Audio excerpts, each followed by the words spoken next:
Chief Secretary, Dr.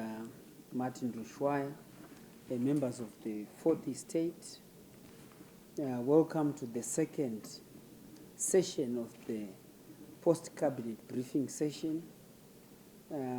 Cabinet considered and adopted measures to address the solid waste management challenges across the country, and especially with focus on urban areas, as presented by the Minister of Environment, Climate and Wildlife, Honorable Mangaliso Ndlovu.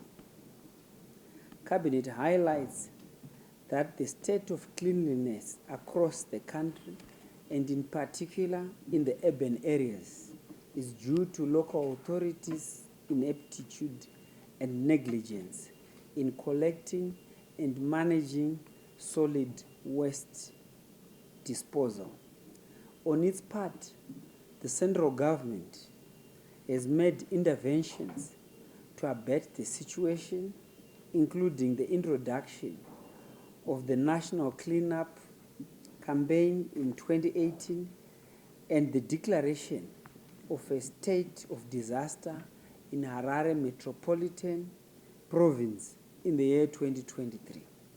An emergency solid waste management program is currently underway under the state of disaster declaration. However, noting that the mismanagement of solid waste still persists, Cabinet approved the following measures in order to curb the unsustainable accumulation of waste. Number one, that a statutory instrument will be promulgated to make the National Cleanup Program compulsory for government ministries, departments, and agencies, local authorities, the business sector, vendors, retailers, and manufacturers. Second, that local authorities should localize the statutory instrument by promulgation of their relevant bylaws.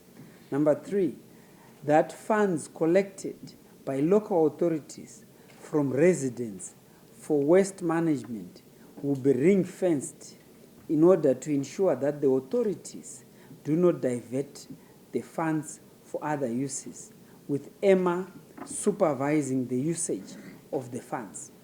Number four, that deterrent fines for public littering will be introduced and enforced, and repeat offenders charged with no option of a fine but given mandatory community service. In addition, road and rail authorities will be compelled to ensure that road and rail servitudes are litter-free and to undertake regular cleanups along servitudes and laybys. In addition to that, public transport vehicles that dump waste along roads shall be fined up to level 8, with the responsible transport owner and operators also being liable.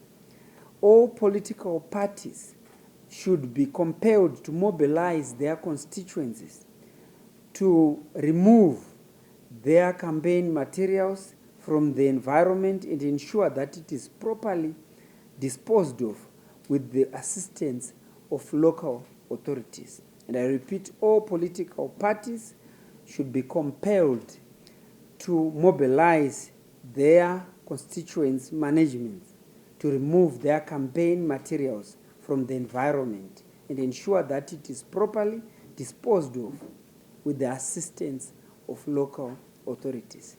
That massive awareness and education programs should be undertaken, starting with the relaunch of the National Cleanup Program in order to embed a mindset against littering and general disorder. In the medium term, more efficient usage and disposable of plastic carrier bags and PET containers will be promoted in order to address the challenges of plastic waste.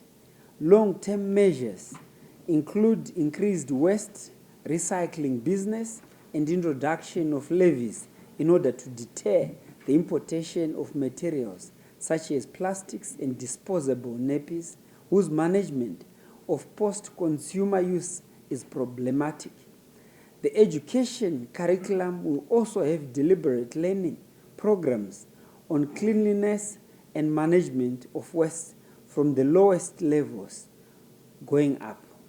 Cabinet also received and approved the report by the Interministerial Task Force on Drug and Substance Abuse as presented by the Minister of Defense, and who is also the chairperson of the National Committee on Drugs and Substance Abuse, Honorable OCZ Muchinguri Kashiri. The nation is informed that the National Committee has been meeting in light of the observed increases in the case of abuse of drugs, and the meetings cover reports from the pillars over the period the 7th of July 2023 to the 23rd of September 2023. The pillars of the National Committee are as follows: the supply reduction pillar, the demand reduction pillar, the harm reduction pillar, the treatment and rehabilitation pillar, the psychosocial support pillar, the community reintegration pillar, and the media and information pillar. Under the supply reduction pillar, raids and operations against drug suppliers, dealers, and peddlers are regularly conducted, and a total of 5,367 offenders have been arrested during the period 7th of July to 23rd of September 2023. This represents a sharp increase compared to the 4,328 arrests made for the whole year in the year 2022. A total of 81 bases where drug users and peddlers converge to sell and consume drugs were destroyed during the period under review. Cabinet highlights that 4 ZRP drugs and narcotics units have been established at 4 border posts, namely Bite Bridge, Victoria Falls, Chirundu, and Mutare. These points of entry are meant to curtail the inflow of drugs. Inland posts have also been established at the Robert Gabriel Mugabe Airport, the Joshua Nkomo Airport, and the Victoria Falls Airport. New technologies like the utilization of drones are being used in order to monitor the country's borders, in addition to the traditional surveillance methods in order to reduce the smuggling and trafficking of drugs. Interventions by the Liquor Licensing Board has reduced unlicensed liquor outlets, vendors, and peddlers, as well as licensed outlets operating outside the agreed terms and conditions. These include inspections of premises, investigations against public complaints, and cancellation of licenses. The Medicines Control Authority of Zimbabwe has cancelled 7 licenses for wholesalers and deregistered 1. Going forward, Cabinet agreed to enact the relevant legislation for the establishment of a drug elimination agency in order to govern and coordinate all national activities on drug and substance abuse.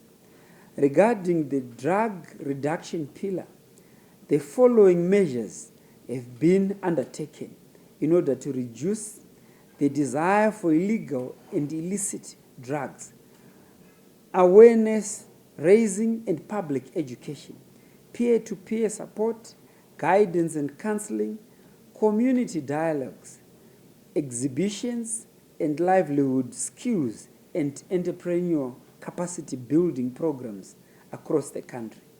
In terms of awareness programs, a total of 715,505 people were reached through various activities, which also include institutions in higher and tertiary education, and as well as mandatory awareness campaigns across the country. Plus, in addition to that, the engagement of artists and sportspersons as ambassadors. The National Committee is also developing standard information dissemination tools that will be used by the sub-national structures, the traditional leadership, and religious organizations in conscientizing the families and communities. Guidance and counseling sessions, as well as maintenance of a safe school environment, continue to be a priority for the government of Zimbabwe. Under the harm reduction, treatment, and rehabilitation pillar, drug rehabilitation services were provided in government and private health institutions.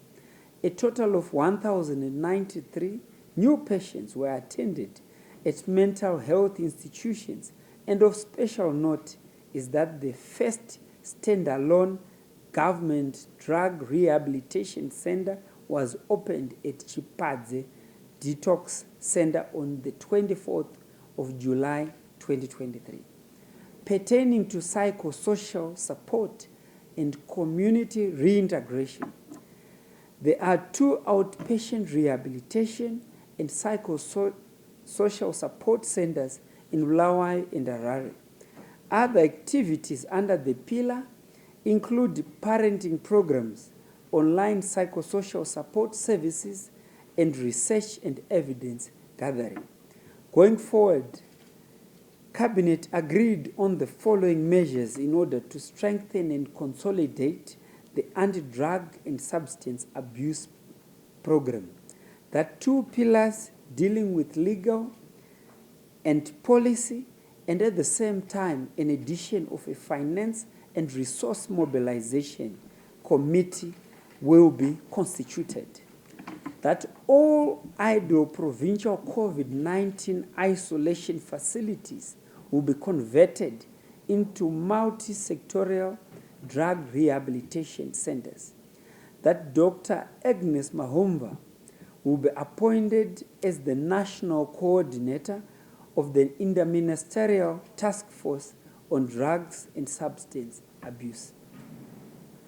That government will urgently resume capacitation of sub-national structures, including the traditional leaders and the religious group leadership on drug and substance abuse.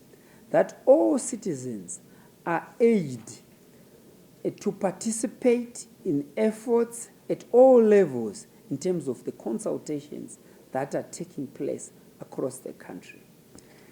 And that all media houses and media practitioners have a shared responsibility to identify the networks, the distributors, the types, and also to inform the nation with respect to the effects, and also to report on the basis of all the drug peddlers within all the communities, and also to expose all the drug dealers and peddlers and all the criminal networks associated with the abuse of drugs.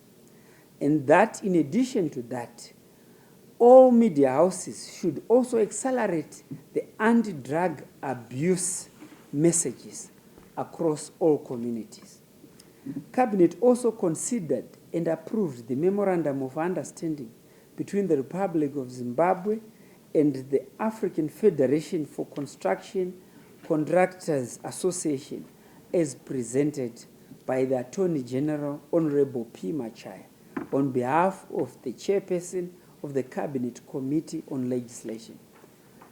The nation is advised that the MOU is between the government of Zimbabwe and the African Federation of Construction Contractors, will help and assist in terms of capacity building, planning, architecture, engineering, housing development, and management.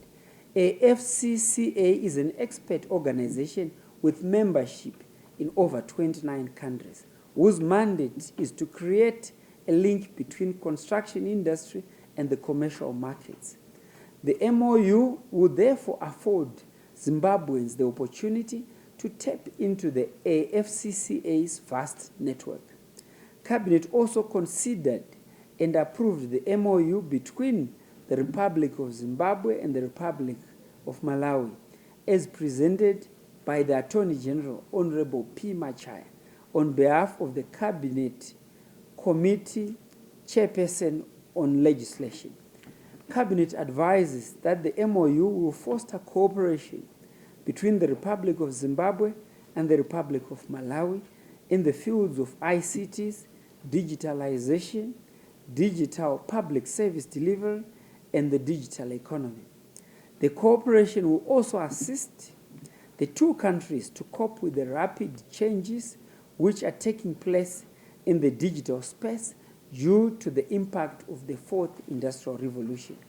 Cabinet wishes to highlight that the two parties will cooperate in the following areas of common strategic interest: the formulation and implementation of digitalization policies and legislation, the implementation of joint projects for the actualization of a single digital market, the exchange of information and experiences on digitalization and rapid technological advancement, and the management of radio frequency spectrum.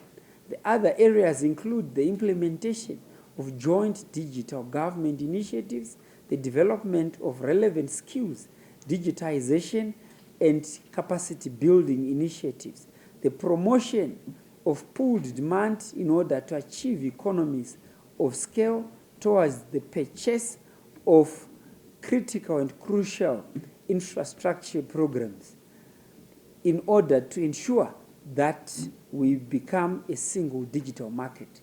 These activities will be implemented through the promotion of exchange programs covering joint seminars, workshops, and other cooperative modalities that may be mutually agreed upon.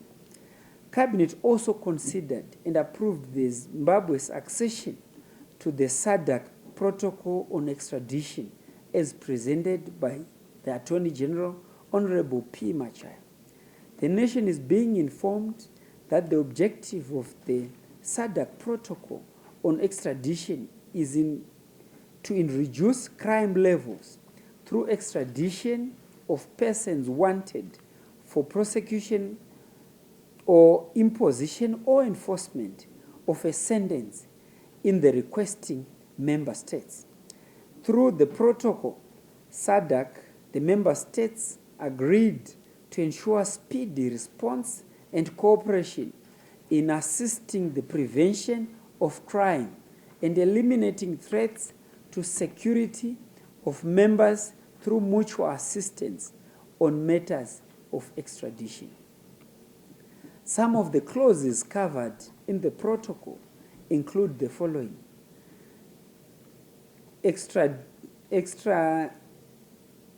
the mandatory grounds of refusal to extradite, optional grounds for refusal, channels of communication, and the required documents, the provisional arrest, the concurrent request, the surrender of a person, the expenses related, the final provisions and amendments. Accordingly, accession to the protocol will go a long way in ensuring that criminals with a tendency to seek refuge in members' jurisdictions outside their own are speedily brought to book. Cabinet also received updates on the Bear House mine disaster in Chegutu district and the plane crash in Mashawa district, which occurred on the 29th of September 2023, as reported by the Minister of Local Government and Public Works, Honorable Winston Chitando. Regarding the Bear House mine disaster, Cabinet advises that it has since been confirmed that a total of 39 miners were trapped in a kilometer-long tunnel at the mine on the fateful day. A total of 13 people escaped when the mine collapsed. 9 were rescued, 4 bodies were retrieved, 6 are still trapped under a large boulder, while 7 are still missing. The government has instituted the following interventions. A state of disaster has been declared by His Excellency the President, Comrade Idi Mnangagwa. The District Civil Protection Unit was activated and it promptly reacted by assessing the situation and coordinating the response efforts, including engaging surrounding mining companies to assist in the rescue operations and establishing a command center at the mine. The deceased have been accorded state-assisted funerals, which covers burial services, the provision of grain, and funds to manage the burials.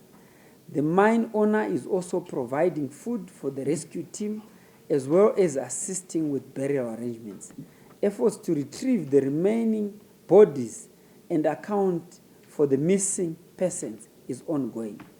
On the Mashawa plane crash, Cabinet wishes to inform the nation that the Rio Zim plane had 6 male persons on board and was traveling from Harare to Muroa Diamonds. The National Civil Protection Fund is being used to assist the bereaved families. Government, through the Civil Protection Unit, is meeting the following expenses: the forensic examination and DNA testing of the remains of the deceased, providing funeral assistance and psychosocial support to the bereaved families. Cabinet takes this opportunity to extend its condolences to the bereaved families. I thank you. Thank you very much, Minister, for this presentation. I now call upon members of the press to pose questions which will be fielded by the chair, cabinet ministers, and the attorney general. As usual, we have two rounds of questions, 3 per round. Yes, sir. Thank you, Honorable Israel, and good afternoon, everyone. I want to thank those who have asked the questions. But before I answer the specific questions, let me just give an overall comment. The overall comment is that the issue of waste management remains the primary responsibility of the local authority. This is not in any way an attempt to reserve the responsibility of local authority, which is why, if you were following closely in the recommendation, we have said that the local authorities will have to localize or domesticate the statutory instrument so that they have bylaws that are consistent with the statutory instrument that is coming on board. And they will be compelled themselves to make sure that if it is a national cleanup, it is now going to be compulsory for the category that we specified.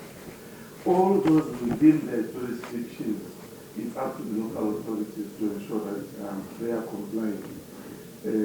Our role at central government level is to make sure that local authorities implement this. So I hope this will clarify a number of questions that were asked.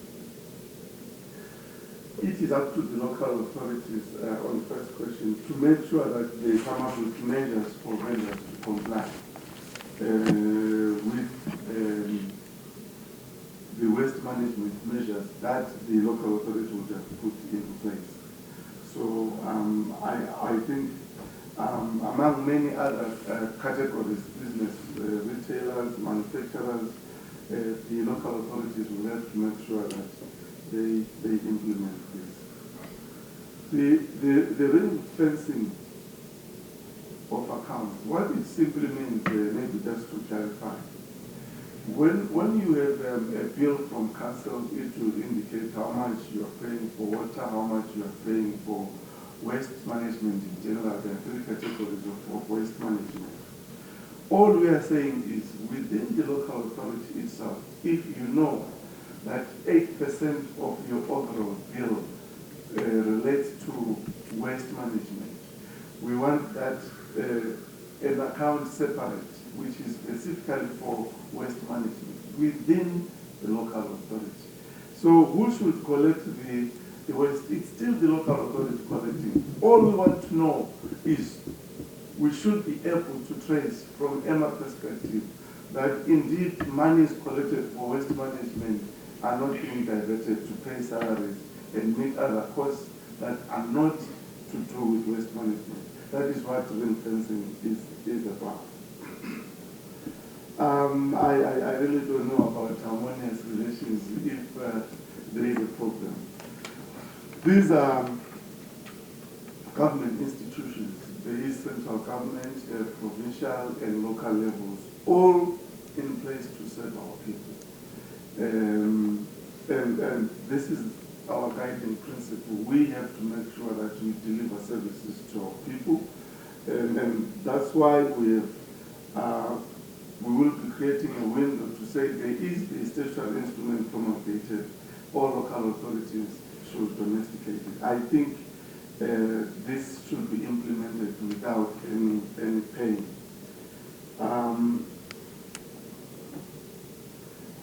Okay, Tendai, I think, was asking about time frames. Our idea is that we want to permanently deal with the issue of solid waste, which obviously at the moment really has gone out of hand. And we believe that these measures should provide a lasting solution. We cannot say after 1 month we are done. It has to be a sustaining program. And like I said, it will be spearheaded primarily by the local authorities themselves. We will be there to provide oversight and monitoring. So I think it is linked again with your second question. We cannot be coming up with strategies for local authorities. Otherwise, we'll end up running them. We just want to provide overall guidance.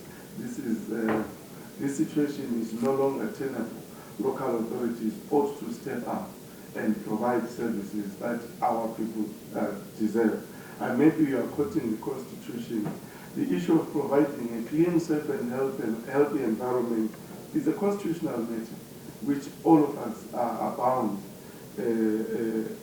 upon to make sure that we comply. And these are the measures that we are taking to make sure that we don't violate the Constitution in this regard. Thank you, Honourable. I now invite the three last questions.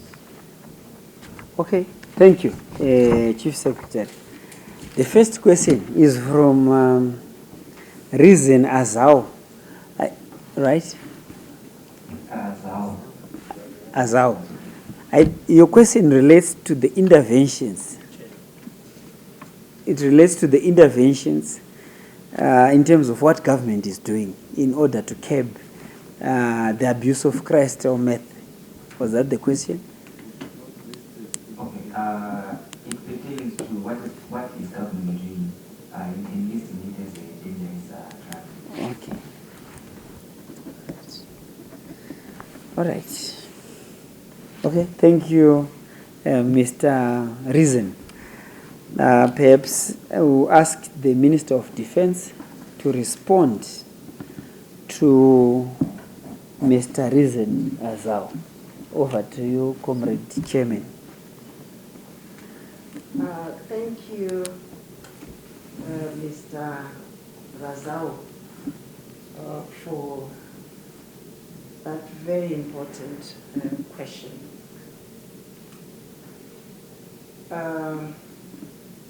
What we know already, as mentioned by our chair, is that already through the law enforcement agency,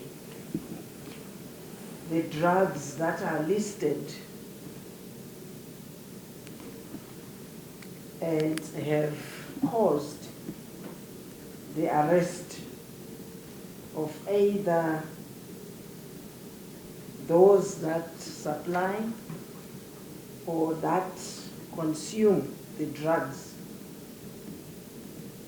The list also includes crystal meth, cocaine, dagger, bending, codeine, roncle, and registered medicines, which means that even if it's not listed, but it has been already identified as one of the dangerous drugs. But let me also assure you that the Drug Control Authority is reviewing all the drugs to make sure that they are listed.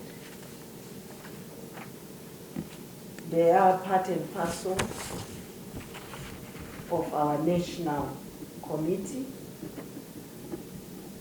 and today's report was the second report that we were presenting. We are very happy that all the pillars are working flat out, and you will appreciate that already most of these agencies have issued out statements giving an indication of the drugs which they consider as dangerous and causing harm to our youth, young people, our women, and also men who are taking these drugs. So I want to assure you that that's being reviewed. The second question? The second question, Honorable Minister of Defense, is related to when can we expect the conversion of previously utilized COVID-19 facilities into rehabilitation centers? It relates to the time frame. When are we going to be able to convert the formerly utilized COVID-19 centers into drug and substance abuse rehabilitation centers? Well, once again, I want to thank, I have forgotten the name, to thank him for that very pertinent question. Allow me to say that the fact that His Excellency did declare war against this menace of drug abuse, he did not just declare, but put in place a committee, not just at national level, at provincial and district level, which has also accommodated other stakeholders as traditional leaders and also churches. demonstrates that this problem is not just affecting us as government and that we should act alone, but all stakeholders. A holistic approach is required. It is important to appreciate that all the pillars that have been put in place are aimed to ensure that we achieve the intended mandate that we were given. Demand, yes, we have succeeded. Supply, of course, we have also put some mechanisms in place. Rehabilitation centers, you will agree with us, but this is a new development which was declared that it is a situation that requires all of us. His Excellency, realizing that the centers were just in Harare and in Bulawayo, when this problem is widespread, decided that we should ensure that the services are where the problems are. That is resource permitting. So far, I agree with you. The two centers were problematic, and it was decided standalone institutions, as already presented, there is only one, but the health ministry, which has that responsibility of putting up the rehabilitation centers, identified some idle COVID centers which were not being used because some resorted back to being just ordinary and normal hospitals. But in this case, these 8 were identified just last week. Areas like Parerenyatwa, which was not in use at all, and other centers amongst the 8, which requires that we have to put resources together to identify the personnel who will man these areas. And it requires time, it's a process. And I'm sure you will appreciate that we cannot, before a team is put together. Dr. Mahomba was just declared today because of the challenges that we were facing. The technical team was presided over by a permanent secretary, and we discovered that this in itself was a challenge, and we hope that now with the coming in of Dr. Mahomba, who will be full-time, she will work tirelessly to make sure that there is close monitoring and of course reminding constantly those institutions with the responsibility. But of course we have added on some committees, the legal committee, and also resource mobilization. So time, as per your expectation, depends on the availability of resources.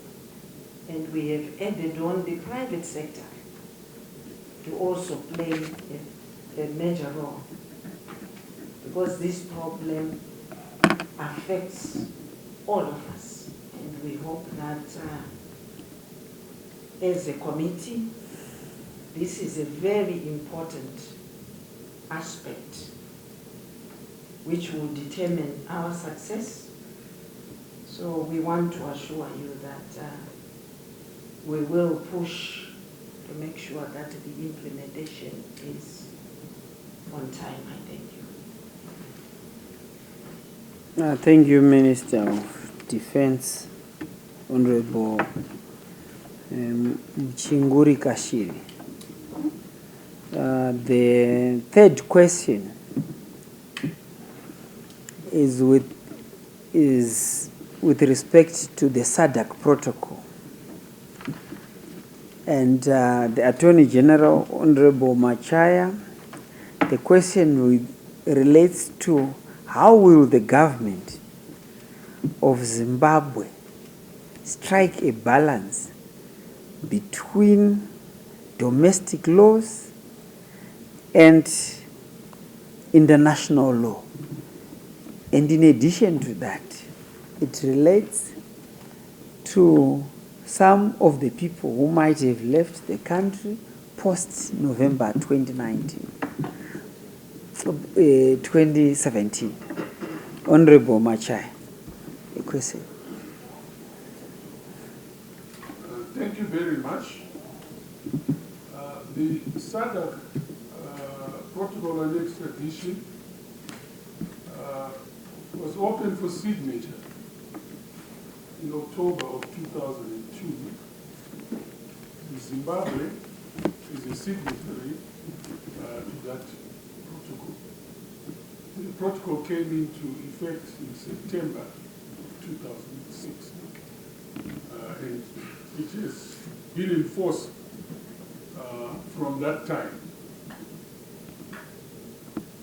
What Cabinet approved today is for Zimbabwe to now ratify it, because without ratifying it, it does not bind Zimbabwe. In terms of our constitution,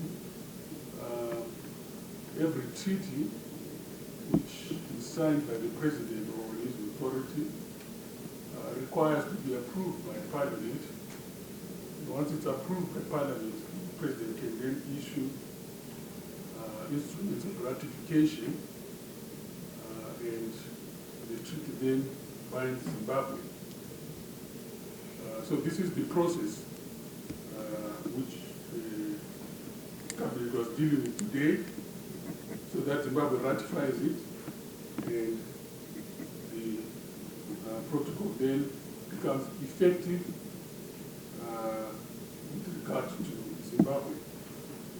Now, in terms of that protocol, each member state has an obligation to extradite persons who have committed an extraditable offense, and the extradition takes place within the context of the provisions of both the protocol and the domestic laws of each member state. So that is why the protocol goes on to elaborate on provisions relating to mandatory grounds upon which a requested state, the state which is being requested to extradite a person, can refuse to extradite the person sought to be extradited. It also sets out discretionary grounds upon which a request for extradition may be taken down. So it's all in the protocol. It strikes a balance as to when such a request can be refused, when it's discretionary to do so, and the circumstances where the extradition takes place in the ordinary course.